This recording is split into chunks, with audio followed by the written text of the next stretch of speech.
10년 전 겨울이었습니다.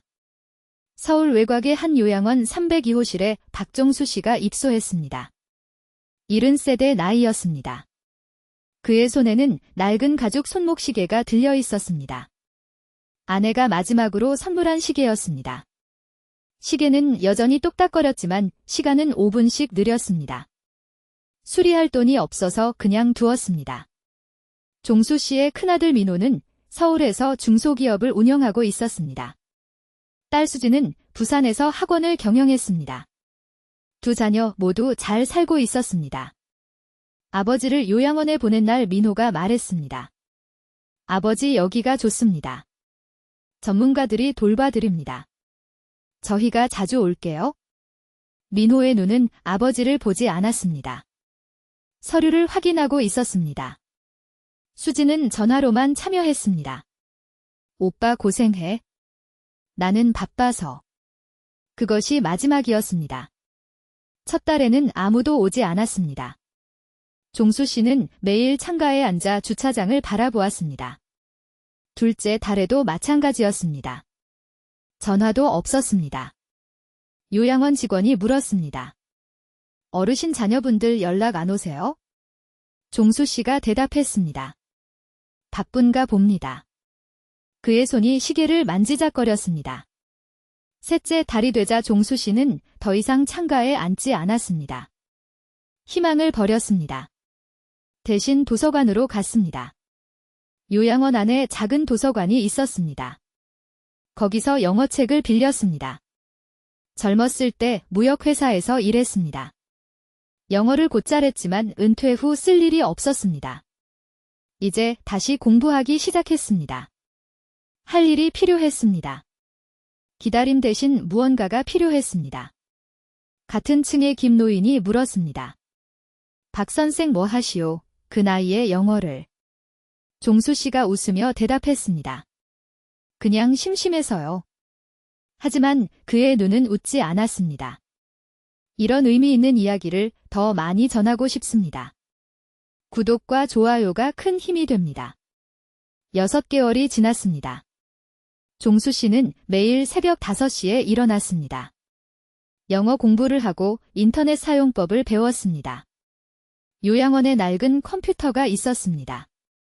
직원에게 부탁해서 사용법을 익혔습니다. 그의 손가락은 느렸지만 꾸준했습니다. 1년이 되던 날 아들에게 전화했습니다. 민호가 받았습니다. 아버지 무슨 일이에요? 지금 회의 중인데. 종수 씨가 말했습니다. 생일이라서. 그냥 목소리 듣고 싶어서. 민호가 짧게 대답했습니다. 알았어요. 건강하세요. 끊을게요. 통화는 23초였습니다. 종수 씨는 시계를 내려다보았습니다. 아내가 선물한 시계였습니다. 그녀는 5년 전에 세상을 떠났습니다. 암이었습니다. 아내가 떠난 후 자녀들의 방문은 줄어들었습니다. 장례식 이후 2번 만났습니다. 그리고 요양원이었습니다. 종수 씨는 생각했습니다. 내가 뭘 잘못했을까? 평생 일했습니다. 2 아이를 대학까지 보냈습니다. 아들 사업 자금도 보태주었습니다. 딸 결혼 비용도 냈습니다. 남은 건 이 시계와 요양원 302호실 뿐이었습니다. 그날 밤 종수 씨는 결심했습니다. 더 이상 기다리지 않겠다고. 스스로 무언가를 만들겠다고. 늦었다고 생각하지 않겠다고. 그의 손이 시계를 꽉 쥐었습니다. 차가운 금속이 손바닥에 닿았습니다. 요양원 도서관은 밤이면 텅 비었습니다. 종수 씨가 그 시간을 노렸습니다. 다른 어르신들이 잠든 후 슬그머니 나왔습니다. 컴퓨터 앞에 앉았습니다. 화면의 불빛이 그의 얼굴을 비쳤습니다. 주름진 얼굴에 결의가 서려 있었습니다. 무역회사 시절 알게 된 해외 바이어들이 있었습니다. 그중 한 명이 베트남에서 농업 사업을 하고 있었습니다. 이름은 응우옌이었습니다. 30년 전 함께 일했던 사람이었습니다. 종수 씨가 이메일을 보냈습니다. 영어로 천천히 타이핑했습니다. 손가락이 떨렸지만 멈추지 않았습니다. 응우엔 씨 기억하시나요? 서울의 박종수입니다. 오래되었지요. 나는 지금 특별한 상황에 있습니다. 당신과 다시 일하고 싶습니다. 답장이 올까요? 종수 씨는 기대하지 않았습니다. 3일 후 답장이 왔습니다. 종수 씨의 심장이 뛰었습니다. 화면을 여러 번 확인했습니다. 응우엔이었습니다. 박 선생님 물론 기억합니다. 정직한 분이셨지요. 무슨 일인지 말씀하세요. 도울 수 있는지 보겠습니다. 종수 씨는 솔직하게 썼습니다. 자녀들에게 버림받았다고. 요양원에 있다고. 하지만 아직 머리는 멀쩡하다고. 일할 수 있다고. 무언가를 하고 싶다고. 응우엔의 두 번째 답장이 왔습니다. 박 선생님 상황이 이해됩니다. 저는 지금 베트남에서 유기농 커피를 재배하고 있습니다. 한국 시장에 진출하고 싶습니다. 선생님의 한국 시장 지식이 필요합니다. 온라인으로 함께 일할 수 있습니다. 어떠십니까? 종수 씨의 손이 떨렸습니다. 이번에는 흥분 때문이었습니다. 그날 밤 잠을 자지 못했습니다. 하겠습니다. 최선을 다하겠습니다. 답장을 보냈습니다. 새벽 3시였습니다. 창밖으로 달빛이 들어왔습니다. 시계가 똑딱거렸습니다. 여전히 5분 느렸지만 상관없었습니다. 일주일 후 응우엔이 첫 업무를 주었습니다. 한국 커피 시장 조사였습니다. 종수 씨는 요양원에서 할 수 있는 모든 것을 했습니다. 인터넷으로 자료를 찾았습니다. 예전 거래처에 조심스럽게 연락했습니다. 아무도 그가 요양원에 있다는 걸 몰랐습니다. 알 필요도 없었습니다. 한 달 후 보고서를 완성했습니다. 응우엔이 답장을 보냈습니다. 훌륭합니다, 박 선생님. 이 정도 퀄리티는 예상 못했습니다. 수수료를 보내드리겠습니다. 계좌번호를 알려주세요. 종수 씨는 새 통장을 만들었습니다. 자녀들이 모르는 통장이었습니다. 첫 입금액은 50만 원이었습니다. 적은 돈이었지만 의미가 달랐습니다. 스스로 번 돈이었습니다. 70대에 다시 일을 시작한 것입니다. 요양원 직원 중 한 명이 눈치챘습니다. 젊은 간호사 지영이었습니다. 어르신 요즘 밤에 뭐 하세요? 도서관에서 빛이 보이던데? 종수 씨가 웃으며 대답했습니다. 그냥 취미입니다. 컴퓨터 배우고 있어요. 지영은 더 묻지 않았습니다. 하지만 알고 있었습니다. 어르신의 눈빛이 달라졌다는 걸? 입소때와 다르다는 걸? 종수 씨는 매일 일했습니다. 낮에는 다른 어르신들과 어울렸습니다. 밤에는 컴퓨터 앞에 앉았습니다. 시계는 항상 곁에 있었습니다. 아내가 준 시계였습니다. 당신이라면 뭐라 했을까요? 종수 씨가 혼잣말했습니다. 대답은 없었지만 알 것 같았습니다. 해봐. 늦지 않았어. 아내의 목소리가 들리는 듯 했습니다. 3년이 흘렀습니다. 종수 씨의 사업은 조용히 성장하고 있었습니다. 응우엔과의 파트너십이 확대되었습니다. 베트남 커피 수입 계약을 성사시켰습니다. 작은 유통업체 2곳과 연결했습니다. 요양원 컴퓨터로 모든 일을 처리했습니다. 수익은 점점 늘어났습니다. 월 200만 원을 넘어섰습니다. 하지만 여전히 요양원에 있었습니다. 이유가 있었습니다. 아직 시간이 필요했습니다. 더 큰 그림이 있었습니다. 그해 추석 아들 민호에게 전화했습니다. 민호야, 추석인데 올 수 있니? 민호가 대답했습니다. 아버지 올해도 좀 바빠요. 회사 일이 많아서. 종수 씨가 물었습니다. 작년에도 그랬지? 재작년에도. 민호가 짧게 말했습니다. 죄송해요. 다음에 꼭 갈게요. 전화가 끊어졌습니다. 종수 씨는 편지를 쓰기 시작했습니다. 아들에게 보내는 편지였습니다. 하지만 붙이지 않을 편지였습니다. 민호에게.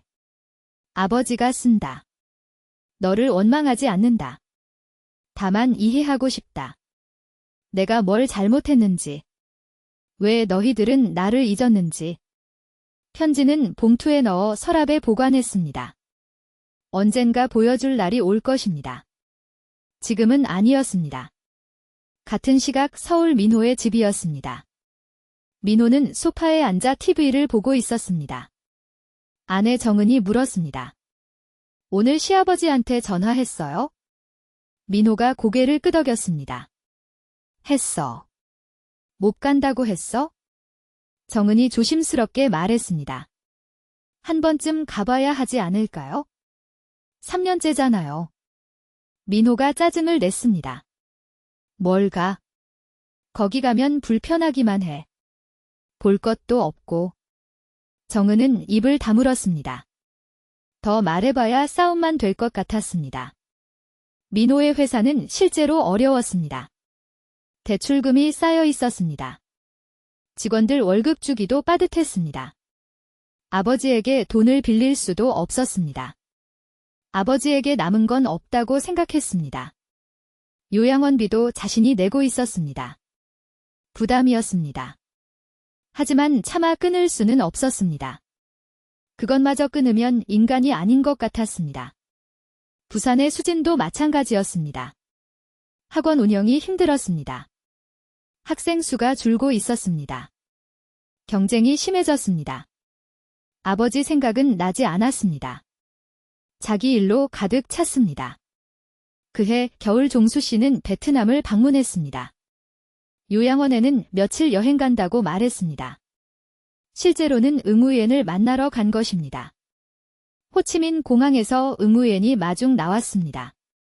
두 노인이 껴안았습니다. 30년 만이었습니다. 응우옌이 말했습니다. 박 선생님 정말 왔군요. 놀랍습니다. 종수 씨가 웃었습니다. 아직 움직일 수 있습니다. 늙었다고 끝난 게 아닙니다. 일주일간 머물렀습니다. 커피 농장을 둘러보았습니다.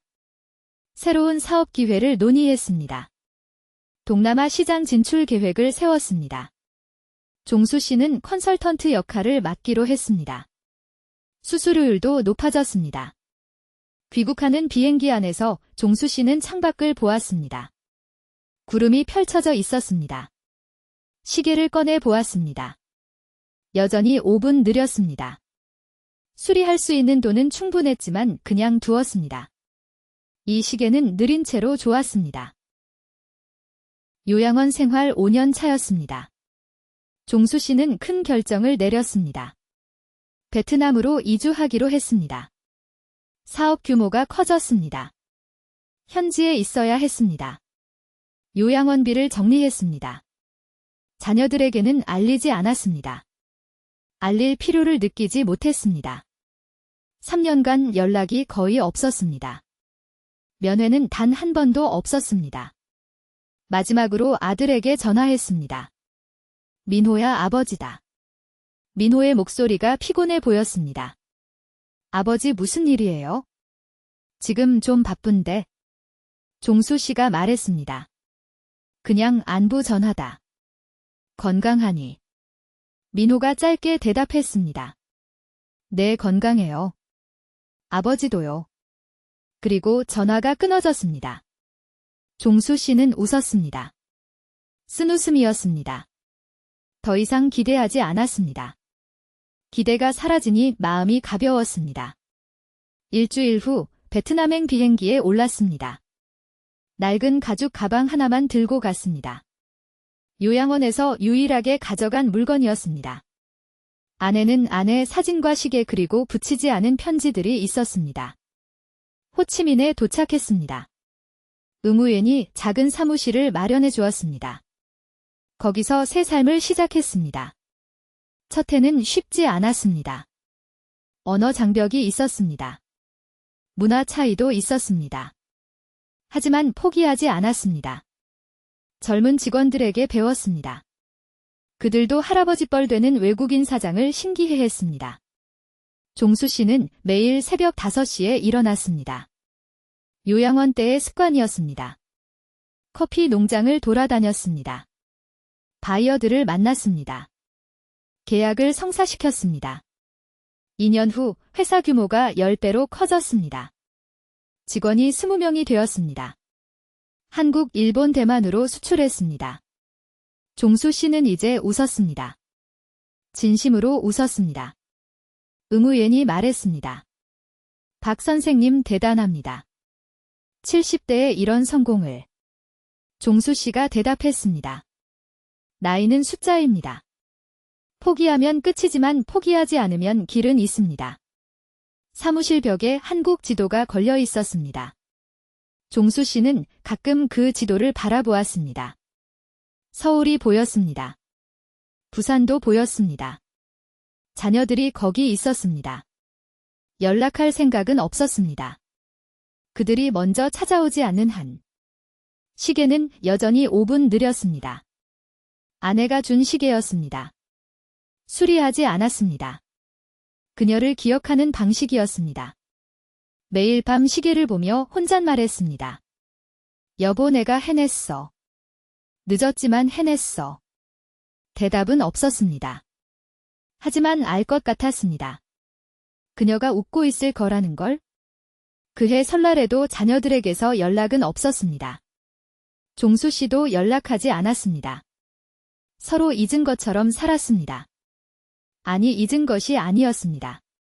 종수 씨는 기억하고 있었습니다.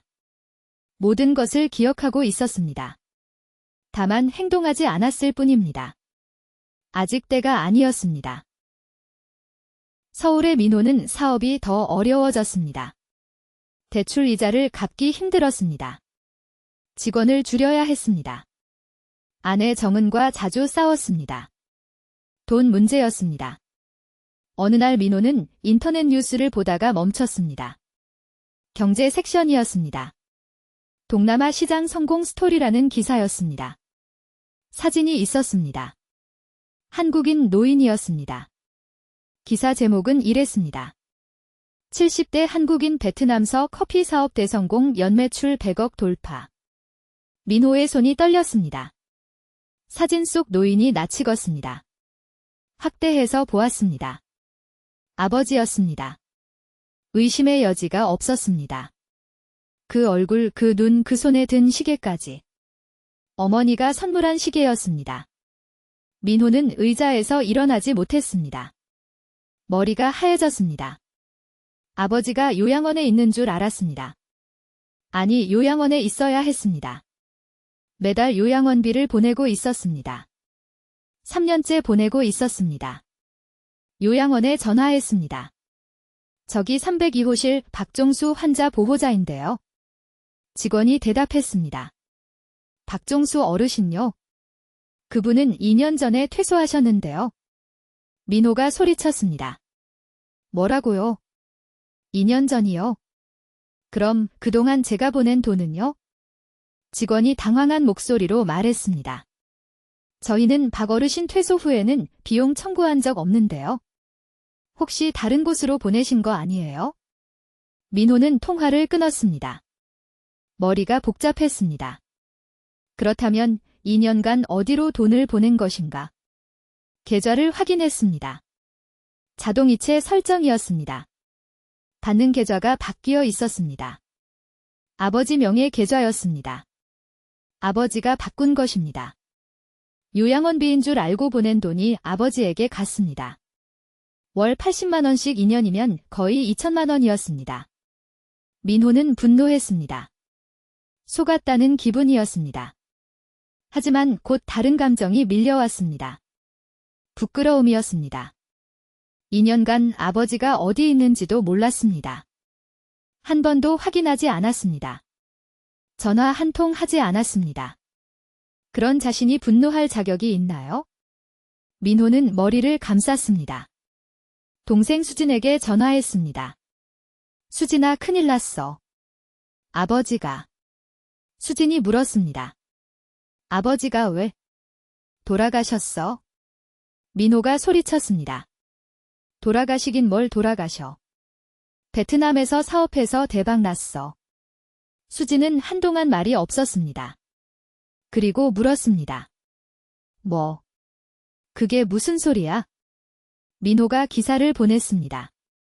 수진도 확인했습니다. 두 남매는 한동안 아무 말도 하지 못했습니다. 아버지가 버림받은 노인이 아니었습니다. 버려진 척하고 새 인생을 만든 것입니다. 그리고 성공한 것입니다. 자녀들 없이. 10년이 지났습니다. 종수 씨는 83이 되었습니다. 사업은 더욱 성장했습니다. 동남아 전역에 지사가 있었습니다. 연매출은 500억을 넘었습니다. 종수 씨는 한국으로 돌아오기로 했습니다. 이유가 있었습니다. 고향에서 마무리하고 싶었습니다. 사업본부를 한국으로 이전하기로 했습니다. 인천공항이었습니다. VIP 게이트를 통과했습니다. 비서 2명이 따라왔습니다. 고급 정장을 입고 있었지만 손에는 여전히 낡은 가죽 가방이 들려 있었습니다. 요양원에서 가져온 그 가방이었습니다. 입국장을 나서는데 두 사람이 서 있었습니다. 민호와 수진이었습니다. 뉴스를 보고 알아냈습니다. 아버지 귀국 소식을. 이틀 밤을 고민했습니다. 부끄러웠지만 와야 했습니다. 할 말이 있었습니다. 종수 씨가 두 자녀를 바라보았습니다. 표정이 변하지 않았습니다. 예상했다는 듯이 담담했습니다. 민호가 먼저 입을 열었습니다. 아버지. 목소리가 떨렸습니다. 수지는 눈물을 흘리고 있었습니다. 종수 씨가 말했습니다. 그래 왔구나. 담담한 목소리였습니다. 민호가 고개를 숙였습니다. 아버지 죄송합니다. 저희가 잘못했습니다. 종수 씨가 물었습니다. 뭘 잘못했는데? 민호가 대답하지 못했습니다. 말이 막혔습니다. 수진이 울먹이며 말했습니다. 아버지 저희가 무관심했어요. 버렸어요. 아버지를 버렸어요. 종수 씨가 고개를 끄덕였습니다. 그래 버렸지? 10년간 얼굴 한 번 안 봤지? 두 자녀가 고개를 들지 못했습니다. 주변 사람들이 쳐다보고 있었습니다. 하지만 신경 쓰지 않았습니다. 종수 씨가 말을 이었습니다. 나도 처음엔 원망했다. 왜 나를 버렸나? 내가 뭘 잘못했나? 밤마다 생각했다. 두 자녀가 더 고개를 숙였습니다. 그런데 어느 순간 깨달았다. 원망해봐야 나만 손해라는 걸? 그래서 그냥 살았다. 내 삶을 살았다. 민호가 간신히 말했습니다. 아버지 저희가 보답하겠습니다. 이제라도. 종수 씨가 손을 들어 말을 끊었습니다. 보답은 필요 없다. 나는 충분히 잘 살았다.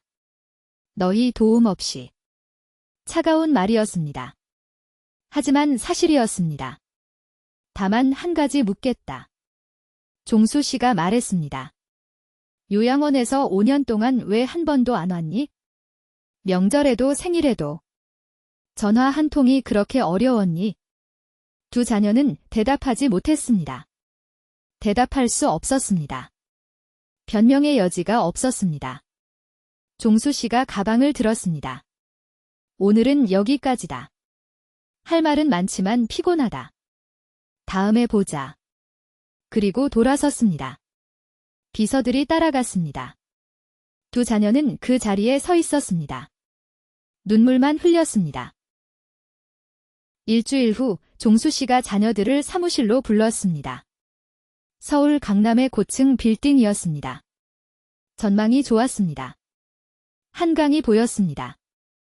민호와 수진이 조심스럽게 들어왔습니다. 아버지의 사무실을 처음 보았습니다. 넓고 깔끔했습니다. 벽에 상장들이 걸려 있었습니다. 베트남 정부에서 받은 감사장도 있었습니다. 종수 씨가 의자를 권했습니다. 앉아라. 두 자녀가 앉았습니다. 긴장한 표정이었습니다.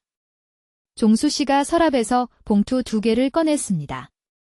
이건 요양원에 있을 때 쓴 편지다. 보내지 않았다. 언젠가 주려고 보관했다. 민호와 수진이 각각 봉투를 받았습니다. 손이 떨렸습니다. 지금 읽어라. 두 자녀가 편지를 열었습니다. 종수 씨의 글씨였습니다. 민호의 편지에는 이렇게 적혀 있었습니다. 민호에게. 내가 태어났을 때 밤새 병원에서 기다렸다. 세상에서 가장 행복했다. 내가 첫걸음을 뗄 때 비디오를 10번은 찍었다. 내가 대학에 붙었을 때 동네방네 자랑했다. 내 사업이 어렵다는 거 알고 있다. 그래도 한 번쯤 왔으면 했다. 돈이 아니라 얼굴이 보고 싶었다. 아버지가. 민호의 눈에서 눈물이 흘렀습니다. 수진의 편지에는 이랬습니다. 수진에게. 딸이 생겼을 때 내 어머니가 얼마나 기뻐했는지 모른다. 넌 우리의 공주였다. 내 결혼식 날 눈물을 참느라 힘들었다. 행복하길 빌었다. 부산에서 바쁜 거 안다. 그래도 가끔 전화했으면 했다. 목소리라도 듣고 싶었다. 아버지가. 수진도 울기 시작했습니다. 종수 씨가 말했습니다. 너희를 원망하지 않는다. 진심이다. 다만 아쉬웠을 뿐이다. 민호가 말했습니다. 아버지 저희가 매달 찾아뵙겠습니다. 이제라도. 종수 씨가 고개를 저었습니다. 의무로 오지 마라. 오고 싶을 때 와라. 억지로 하는 효도는 효도가 아니다. 그리고 손목에서 시계를 풀었습니다. 아내가 준 시계였습니다. 여전히 5분 느렸습니다. 이건 내 어머니 유품이다. 민호 내가 가져라. 언젠가 내 아들에게 물려줘라. 민호가 시계를 받았습니다. 손이 떨렸습니다. 무거웠습니다. 시계의 무게가 아니었습니다. 수진에게는 아내의 사진을 주었습니다. 이건 내가 가져라. 내 어머니 가장 좋아하던 사진이다. 수진이 사진을 안았습니다. 종수 씨가 창밖을 바라보았습니다. 한강이 반짝였습니다. 나는 이제 됐다. 하고 싶은 건 다 했다. 남은 건 너희들이다. 잘 살아라. 그게 나한테 주는 선물이다. 두 자녀가 일어나 아버지를 껴안았습니다. 종수 씨는 잠시 가만히 있다가 두 사람의 등을 토닥였습니다. 10년간의 침묵이 끝난 순간이었습니다. 화해는 아니었습니다. 용서도 아니었습니다. 다만 인정이었습니다. 지나간 시간을 인정하고 앞으로 가는 것이었습니다. 창밖으로 아침 햇살이 들어왔습니다. 새로운 하루가 시작되고 있었습니다.